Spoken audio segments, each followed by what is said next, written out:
আসসালামু আলাইকুম। আজকে একটা ভার্সিটিতে চান্স পাইতে একটা স্টুডেন্টের কি কি করতে হয় এবং কি কি অনুসরণ করতে হয় সবকিছু বিস্তারিত বলবো। প্রথমত প্রথমত যদি তোমার এডমিশনে ভার্সিটি প্রিপারেশন নিতে চাও, তাহলে ভাই অযথা সময় নষ্ট করো না, অযথা অনলাইনে দৌড়াদৌড়ি করো না, দ্রুত ভর্তি হয়ে যাও। দ্রুত ভর্তি হয়ে সেই কোচিং এর বা তুমি যে প্ল্যাটফর্মে ভর্তি হইছো ওই প্ল্যাটফর্মের প্রশ্ন ব্যাংক এবং প্রিপারেশন বুক, যাবতীয় যত মিটার্স আছে সবকিছু নিয়ে চলে আসো।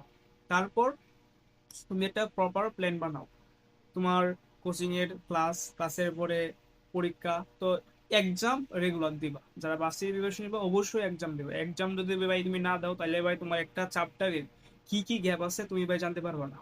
তো এইরকম ভাবে যে তুমি প্রত্যেকটা চ্যাপ্টারের গ্যাপগুলা একবারে পূরণ করে পেলো, তাইলে ভাই তোমার ভার্সিটি চান্স কনফার্ম।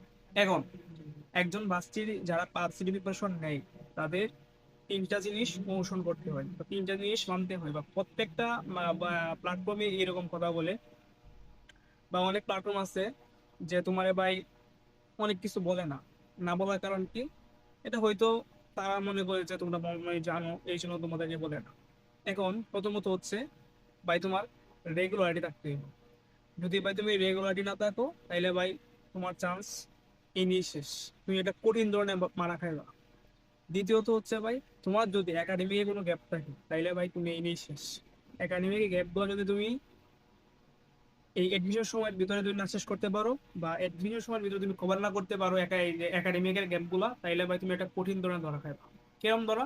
যে তোমার ভার্সিটিতে এই যে যোগজীবন আছে, জৈব যৌগ আছে, স্থিতিবিদ্যা, গতিবিদ্যা, অনেক চ্যাপ্টার আছে। আমরা কিন্তু এইগুলা এইচএসসি বোর্ড পরীক্ষার মধ্যে স্কিপ করি। এইগুলো যদি ভাই আমরা এডমিশনও স্কিপ করি তাহলে ভাই বড় ধরনের মারা, কারণ প্রত্যেকটা ভার্সিটি পরীক্ষাতেই এই চ্যাপ্টার গুলোতে তিনটা চারটা করে এমসিকিউ আসে। জৈব যৌগ 7টা বা 5টার মতো এমসিকিউ আসে। যোগ জীবন স্থিতিবিদ্যা, গতিবিদ্যা ওইগুলোতেও 2টা 3টা করে এমসিকিউ আসে। তো ভাই তোমার যদি এগুলা গ্যাপ থাকে বা তুমি ওইগুলো না পড়ো তাহলে ভাই একটা বড় ধরনের মারা খাবা। তো ভাই দ্বিতীয়ত হচ্ছে যে তোমার ভাই একাডেমিক কোনো গ্যাপ থাকা যাবে না। অ্যান্ড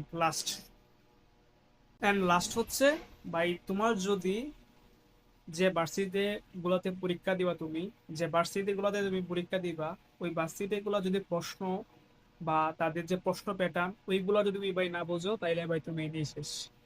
কারণ দাবির প্রশ্ন হচ্ছে কনসেপচুয়াল, এখানে কনসেপ্ট নির্ভর প্রশ্ন করে। এখানে মানে ম্যাথ আছে কিন্তু কনসেপচুয়াল ম্যাথ, ঠিক আছে? তুমি তো বেসিক যদি তোমার ভালো করে না ক্লিয়ার, তাহলে ভাই তুমি দাবিতে এমসিকিউ যদি পাস করো ভাই সিকিউ তুমি ফেল করো।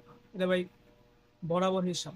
এন্ড যেমন রাজশাহী, জাহাঙ্গীরনগর, জগন্নাথ, চট্টগ্রাম, হাবিবুতি, আবার কুমিল্লা, মানে আরো যত ভার্সিটি আছে ভাই তুমি এইগুলার এক একটা নিজস্ব প্রশ্ন প্যাটার্ন আছে। তারা এই সিকোয়েন্সে প্রশ্ন করে ভাই, তুমি যদি এইগুলা শুরুর দিকে বা না ধরতে পারো তাহলে ভাই তুমি পরীক্ষার হলে প্রত্যেকটা ভার্সিটি পরীক্ষায় তুমি ভাই মারা খায়। সোজা হিসাব ভাই। হইতে পারে জিনিসটা খারাপ লাগতে পারে, কিন্তু ভাই হইতে পারে তোমরা এই জিনিসটা যে ভাইয়া কি বলতেছে এইগুলা নাও সত্যি হইতে পারে, বা আমাদের বই থেকে বলতেছে ভাই। আমি ভাই চরম বাস্তবতার উদাহরণ, ঠিক আছে ভাই? আমি আমি জানি আমি এইগুলা পার করে আসছি, বা আমার ফ্রেন্ড সার্কেল যারা যারা আছে তারাও পার করে আসছে, তারাও জানে। তো ভাই এটা কিন্তু চরম বাস্তবতা। তো ভাই এইরকম কেউ কইরো না যে প্রত্যেকটা ভার্সিটির পরীক্ষা দেওয়ার আগে তাদের একটা প্রশ্ন ব্যাংক কিনবা, প্রশ্ন ব্যাংকে তাদের প্রশ্ন প্যাটার্নটা কিরকম হয়, তো এইগুলো তোমরা দেখবা। আর এর আগে তোমাদের যত কনসেপ্ট যত কিছু আছে সব আগে শেষ করে নিবা। প্রত্যেকটা পরীক্ষার 2 সপ্তাহ আগে বা 1 সপ্তাহ আগে তোমরা প্রশ্ন ব্যাংকটা নিয়ে প্রশ্ন দেখবা, প্রশ্ন সলভ করবা। ভাই একবার এই যে উত্তর মুখস্থ করো না ভাই, একটা প্রশ্ন কিরকম ভাবে করে তারা দেখবা, তুমি সলভ দেখবা, নিজে নিজে চেষ্টা করবা। তাইলে ভাই এইরকম ভাবে যদি তুমি রেগুলারিটি করো তোমার চান্স ভাই কেউ ঠেকাইতে পারবে না। তো অনেকে আছে, অনেক প্ল্যাটফর্ম আছে যে ভাই কয় 100%, 100% ভাই 100% বলতে কিছু ইউনিভার্সিটির মাঝে। ভাই যারা 100% বলে ভাই এরা ফাও, এরা কোথায় ভাই? ভার্সিটির মধ্যে কোনো 100% কমন বলতে কিছুই নাই। ভার্সিটির প্রশ্ন টাইপ রিপিট হয় কিন্তু হুবহু প্রশ্ন খুব কমই রিপিট হয়, হয় 3-4টা করে।